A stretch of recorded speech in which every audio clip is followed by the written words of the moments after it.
You are listening to the Body Charge podcast, and I'm your host, Sandy Sanderson. Welcome to the Body Charge podcast. Today's topic is metabolism, weight gain, and hormone disruptors. Hormone disruptors are pervasive chemicals that can make their way into our body via our everyday environment, food, water, and what we put on our skin. Over time, these chemicals can change our hormone balance and suppress metabolism, causing debilitating symptoms like excessive weight gain, diabetes, and obesity. My special guest today is Kristina von Oertzen, a certified nutrition coach. I hope I pronounced that okay, Kristina.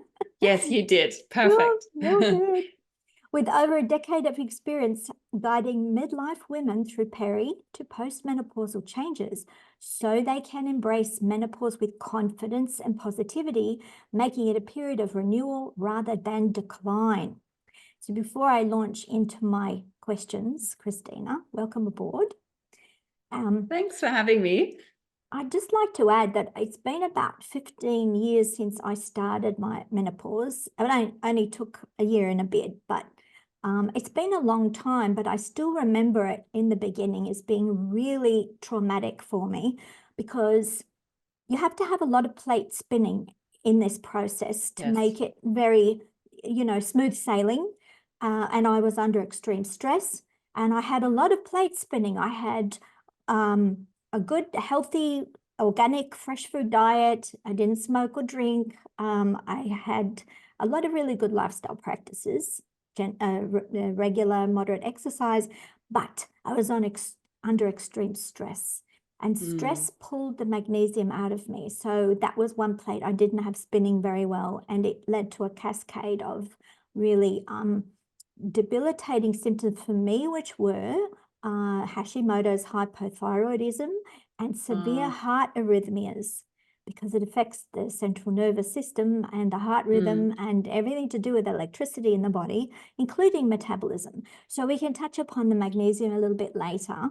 But what I'd like to start off with is the effect of hormone disruptors, because in my readings, it also blocks magnesium. So what are some examples of these disruptors, these chemicals that invade our space and change or imbalance our hormones and our ability to enjoy good health? Yeah, so hormone disruptors is a big topic, and the more modern our lives get, the more chemicals we have that surround us. They've actually did some inventory in 2020, so that's already 4 years ago, and they found that there are 350,000 man-made chemicals that are in our environment. Most of them have never been tested, so they're just interacting with our hormones or other things, and we don't know what the consequences are. But basically what they do is they act like hormones. So almost like a fake hormone in our bodies, or can act like that. And then they can just create chaos, especially when you're going through menopause and there's a lot of up and down or decline of the hormones anyways. So to give you a few examples, one that you probably know really well is BPA. So that has been a lot of people know about this, and they make sure that the products they're using don't contain BPA. You can find this especially in plastic containers or cling film. It's sometimes the coating inside of cans or tins that contains BPA, and that can mimic estrogen and then therefore cause symptoms like, for example, insulin resistance. It affects our metabolism. So it really has some widespread consequences. Basically, everything related to estrogen, when estrogen declines, is an effect of BPA. So that's probably one that you know, right? Or Oh, yes, it's a common one. And so we're very fastidious about drinking our water from glass bottles, or, if we have to travel and we want to go lightweight, at least BPA-free plastic. The good plastic. Yes, so it's really good to keep an eye for BPA free, but the best option is always to use glass. So if you can get your water out of glass, That's the best option. Absolutely try to avoid any plastic containers when you put anything in the microwave, because then with the heat, in combination with the heat, then that leaches the BPA into your food, and then with the food, obviously you absorb it in your body. So that's one example. That's how the sun, excuse me, the sun's radiation, if you leave your plastic bottle with water in it outside and it gets sun exposure, it will also do the same thing. More BPA comes out of the plastic into the water. It's the radiation. Yeah, it's really, Yep. yeah. Yeah, it's absolutely, the combination of plastic and sun is never good.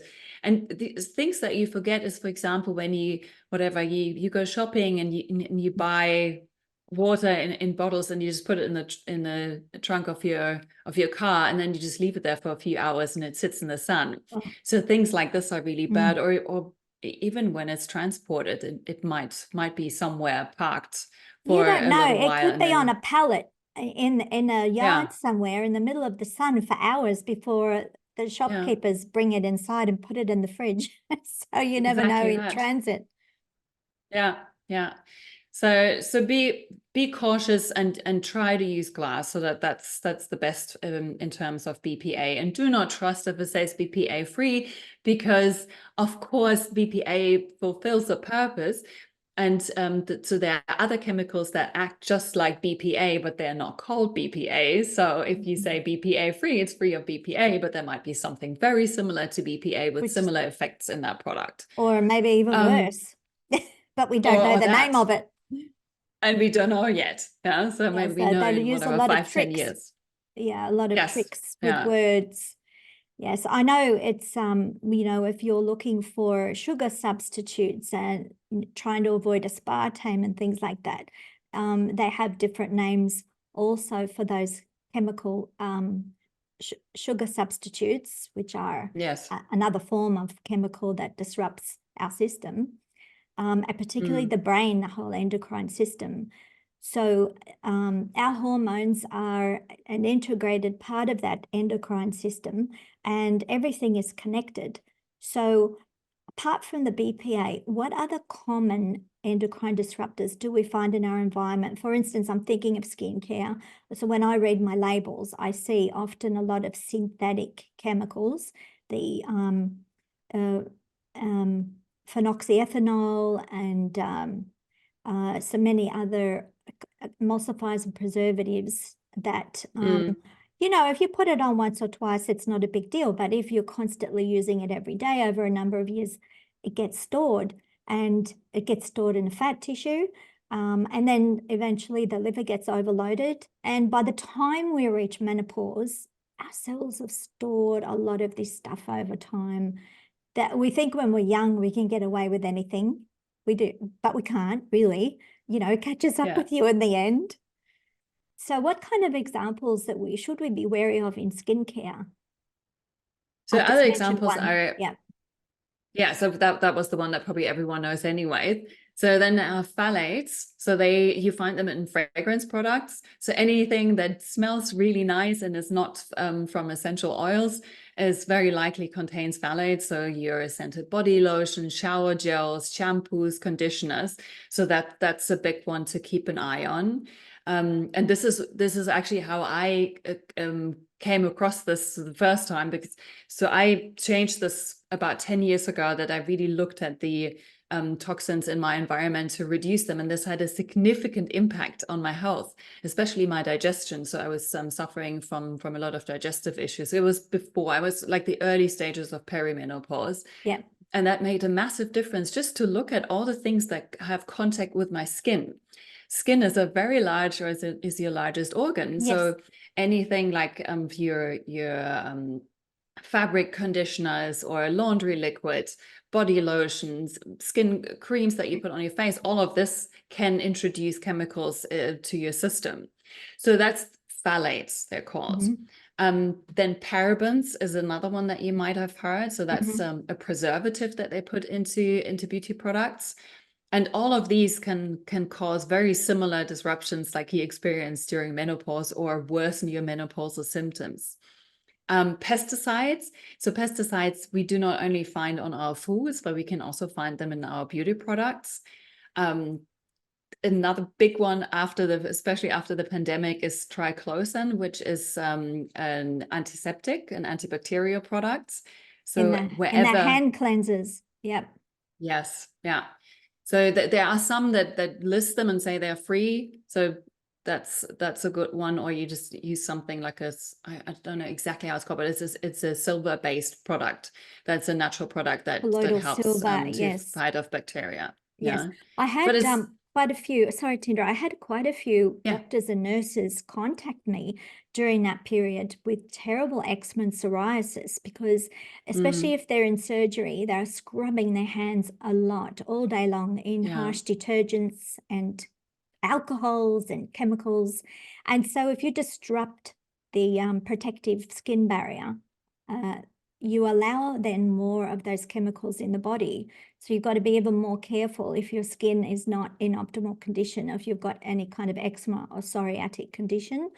The skin barrier is more open and more vulnerable. So they contacted me because they were introduced by a friend to Elektra magnesium creams, and lo and behold, it helped them to recover from their eczema and psoriasis, and provided just the right protective barrier without the chemicals. So they were really thankful. They said the hospital doesn't provide anything like that. So it's that's really interesting. good to know. Yeah, because I mean, obviously there are places and times when it's really good to use something that disinfects. Obviously, during surgery or anything Yes. in a medical environment, it's important that you keep that free of any nasties. But this excessive Constant exposure. cleaning of your hands, if you're just a normal person in your normal life, is actually doing more harm than good. So it can affect the skin because it dries it out, as you just described. But it's also the bacteria that we're picking up in our environment. That some of these bacteria are really important for us, and our body needs to be exposed to those so that it learns how to fight them off. And if you constantly keep them away, especially if you have children and they are never really introduced to them, this can cause a lot of harm further down the line with gut health issues, and then that has a knock-on effect on hormones, etc. It does. I'm glad you brought that topic up, because the skin is kind of a version of the internal lining of our gut. It's another membrane, but it's the outside membrane that also relies on good bacteria that support us and help protect the skin barrier, and also protect us against the bad bacteria that may come along. The same with the gut lining. It's there to provide a kind of a barrier which lets in nutrients, it excretes waste, and the commensal, the good bacteria, are there to help us protect that barrier and avoid the toxins from entering the body. So what I read about the hormone disrupting chemicals, not only do they kill our good bacteria that protect our skin inside and out, our membranes, but it interferes with the tight junctions in that membrane so that it can't act like a protective membrane anymore. And then we become more open and porous to the effects of the chemicals, and so hypersensitive to them. Did you find that? Yeah, so I guess you're talking about leaky gut. Leaky gut right? is similar to having psoriasis on the outside of your skin. It's where the lining is compromised. Yeah. And then you have inflammation.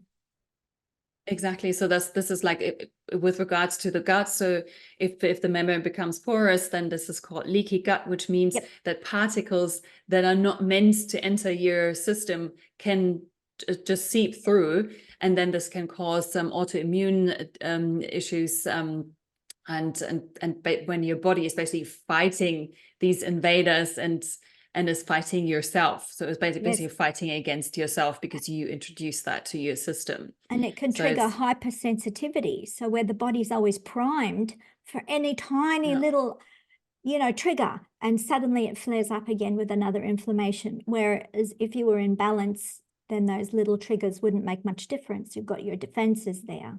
Yeah.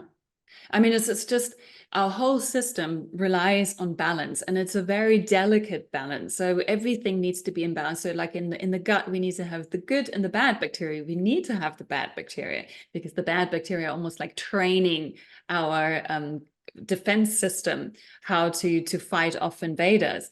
And it's the same like with our hormones. It's a delicate balance, so we just need to have just the right amount of hormones to feel well. So not too much, not like there can be an imbalance also with our hormones that are not okay for us and can cause all sorts of troubles. Yeah, so what I found interesting was that men who take extra testosterone supplement over time can actually have that converted into estrogen, and it feminizes them. I find that quite an The man interesting boobs. irony. Yes. And if women get too much estrogen, it causes as kind of a feeling of helplessness, hopelessness, more drama. They can't deal with stress very well. They become very hypervigilant, prone to more anxiety, and they just feel a lot more fragile. And as they address the issues, clean out the body, and also put the good nutrients in, like magnesium, they build strength and resilience, and the protections start to rebuild again. And this is what I found in my experience with menopause. As soon as I lifted magnesium to a high enough level, my heart calmed, I felt better, I could sleep better. Of course, when you can sleep better, then you do feel better the next day. So you have to have many of those plates spinning. And my next question was about estrogen. Coming back to that, I found before menopause, when I was on the pill, which is a synthetic form of estrogen, it seemed to me to be like the plasticizers, the estrogen mimicking chemicals, in that it disrupts everything. So the pill, being synthetic, disrupted my whole hormone system. I tolerated it only for about 3 months, and then I got heart arrhythmias. It seemed to deplete my magnesium even more, which was really interesting, because naturally produced endogenous estrogen in the body doesn't do that. It actually supports and preserves and helps you to recycle your magnesium so you can get more out of a little bit. That's natural estrogen. So it's interesting, isn't it? The difference between the fake, the pretender, and the real McCoy in the body. And so this is the problem with disruptors, chemical disruptors, is because if they're very close or they mimic what's produced naturally, it tricks the body. And then that causes a cascade.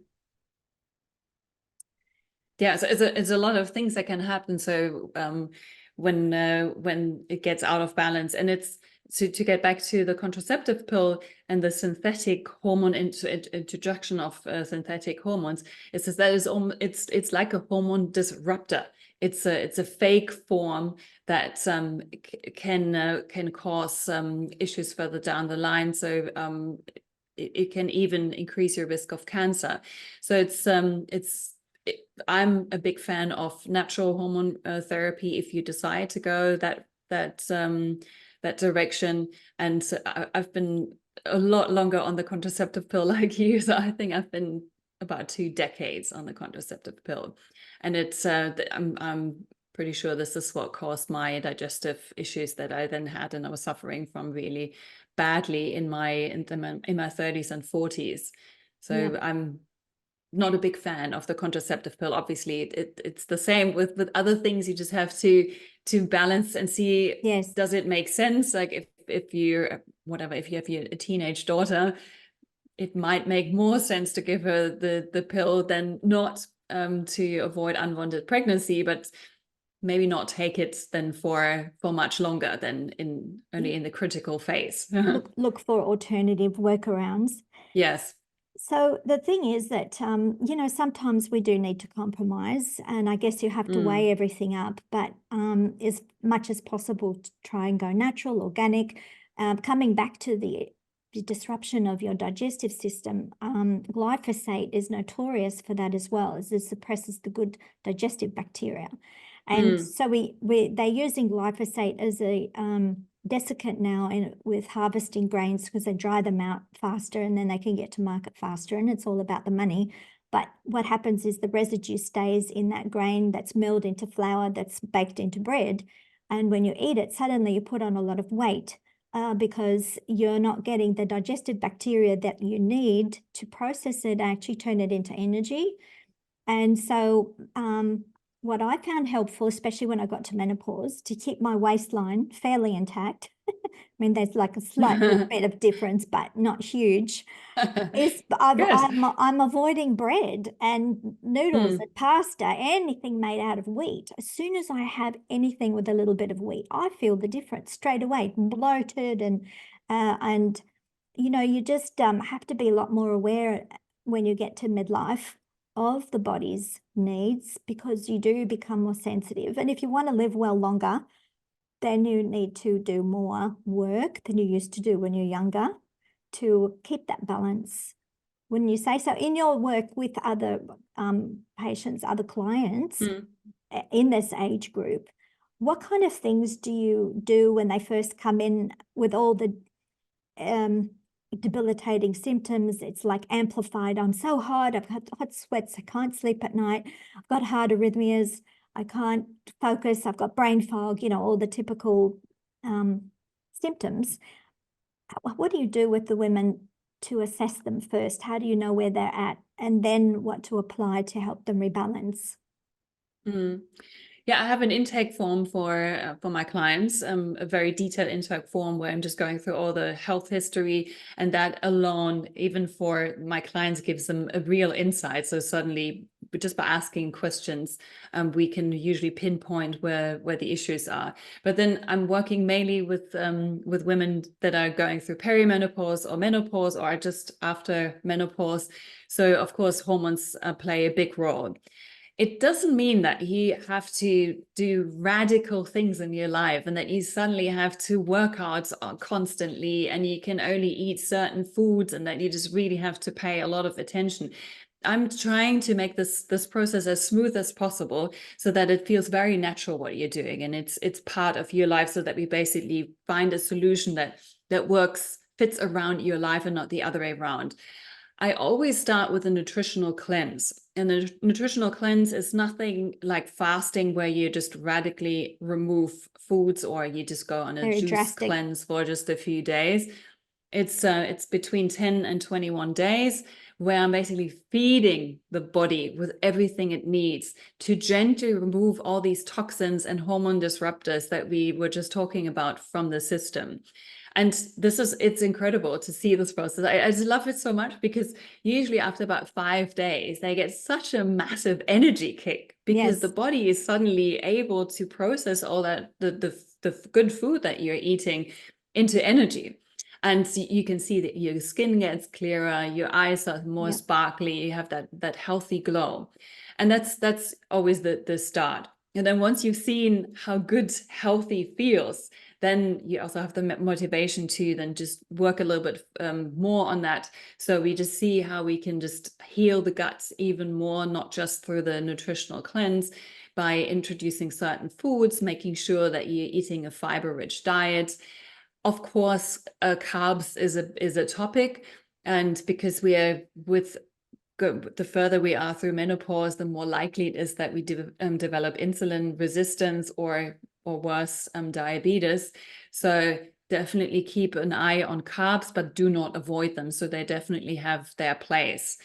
What you just said about bread, it's the industrial produced breads, unfortunately, often contain substances that work almost because they come from the fertilizers. They are introduced into our system, and they can then reduce the variety of our gut microbiome. So they're killing good bacteria that we need to be healthy.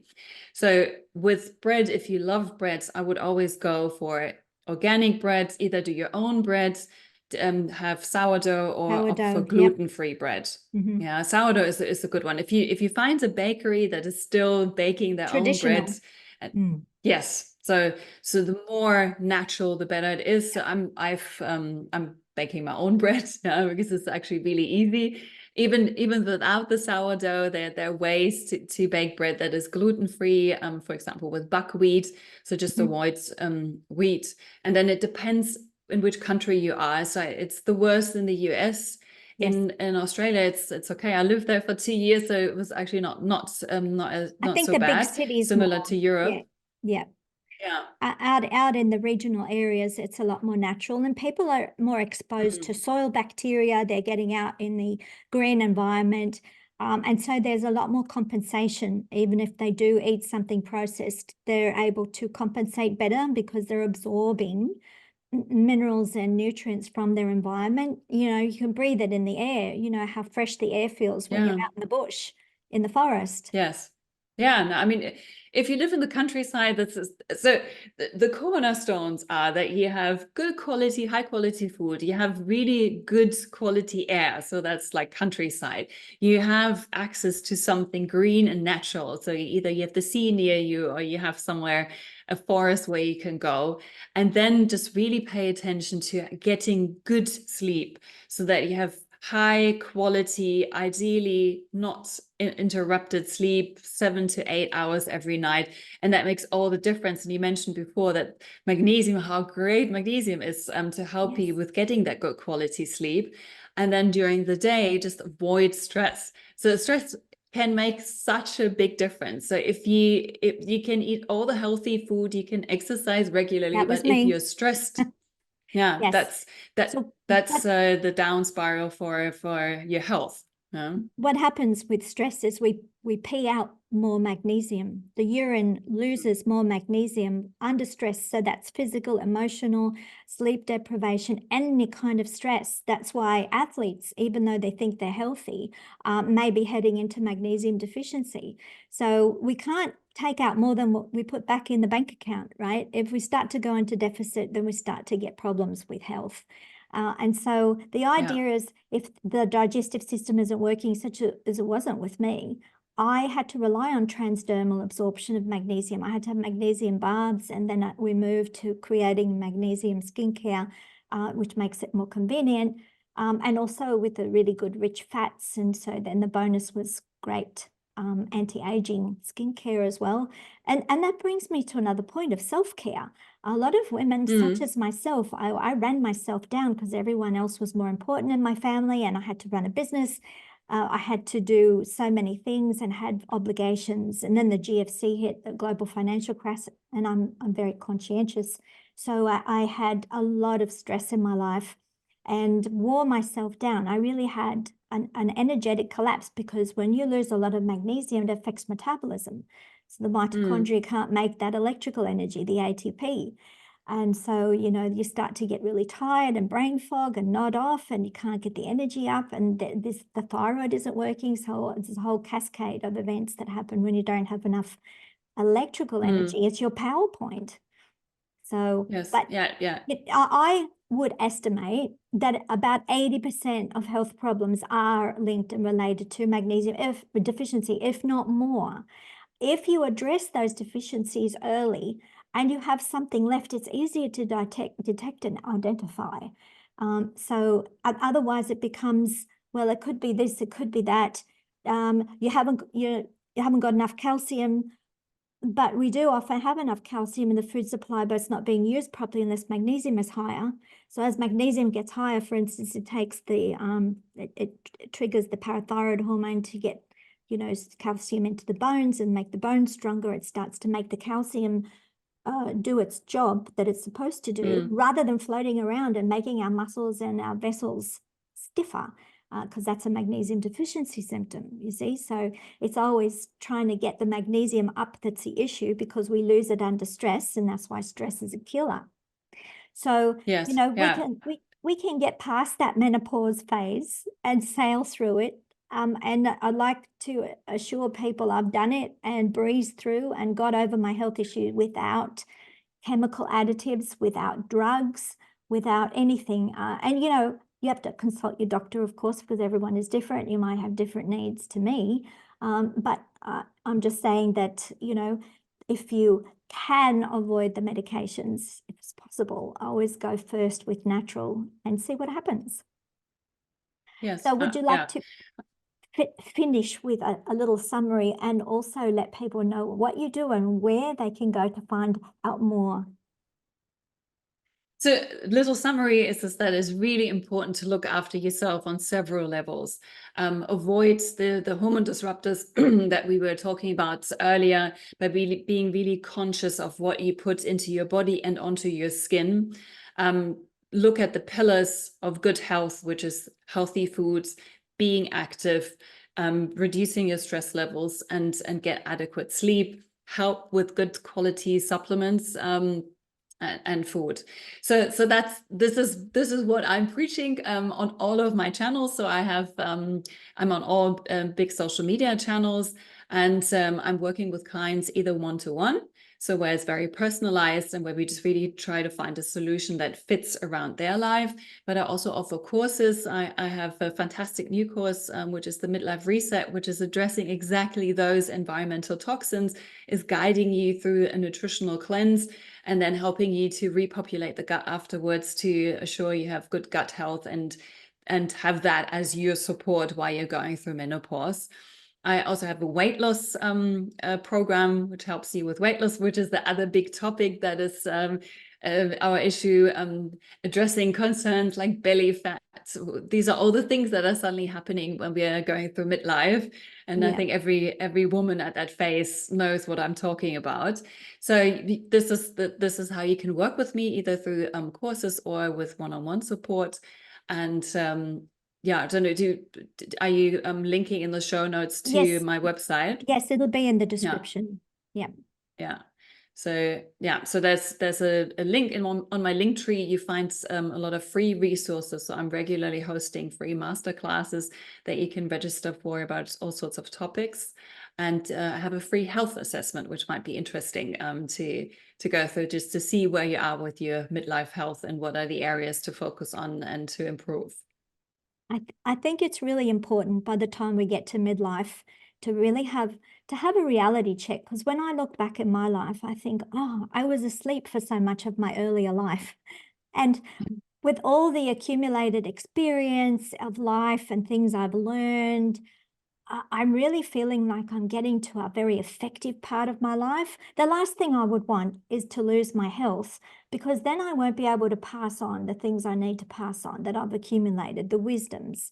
We want to be able to have a really good second half of our life, don't we? Yes. Very effective. Yes, absolutely. And active. And we don't just want to become old. We want to become healthy while we're getting, or stay healthy while we're getting old, because it's nothing worse than whatever, if you reach your 100th birthday milestone, but you're just feeling horrible and you don't have energy, and you, whatever, your brain health is not where it should be, and there's no quality of life anymore.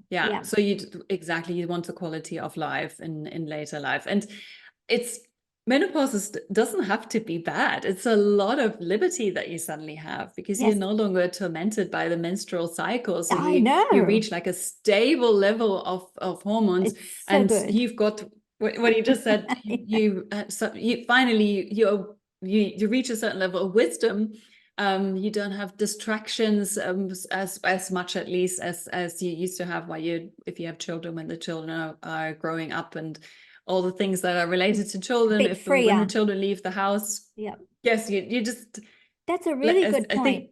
It's a really good point. I think in Japan they call it. Yeah, sorry, I'll let you talk. Because also we're not making as much estrogen, and that means the testosterone we have is a little bit more not dominant, but there, working more obviously. So with more testosterone, women get more confidence, they get more self-assurity. They're not so self-doubting. Like in our younger years, we're always worried, is this right? What is other people thinking? Am I doing it right? Oh, I can't take that risk. But when you have testosterone, you get real confidence. You're just out there. And that is very liberating and freeing in life. I find it a really good transition to make. If we get all the plates spinning, and the nutrition and the little bit of exercise and all the things, and avoiding the chemicals, of course, it becomes like smooth sailing. It can. It doesn't have to be this big, horrible event that's happening to you, and after that, everything goes downhill. And this is an important message I want to give. There's absolutely a way to enjoy those years. And so menopause happens, I always see it's like the halfway point. Yeah. So we still have like almost usually as much life ahead of us Yes. as we have behind us. And this can be fantastic. These could be like really your best years. And so if you set yourself up with the right food and lifestyle, stay active, and you have the energy to live, this could be absolutely amazing at that time. Yes. And this is what I'm aiming for. I'm feeling fantastic. You So look I'm just great. before menopause. Yeah. Yes. So Well and done. you've told me that you're feeling great as well. So yes, It's so nothing to possible. be worried about. We can look forward to a lot of good things to come, right? Absolutely. Yeah. Well, Yes, it's we been can. a pleasure to talk to you today, and I know our listeners are going to get a lot of good things out of it. So thank you again, Kristina. That's my pleasure. Thanks very much for inviting me. Bye-bye. Bye. Take care. I hope you liked this conversation and will share it with others. Let me know what you thought about it in the comments below. If you want to listen to other Body Charge conversations, click like, subscribe, the bell icon, and click all notifications. Subscribe to our newsletter to get updates on blogs, podcasts, videos, and magnesium special offers at electramagnesium.com.au. Relax, recharge, and recover.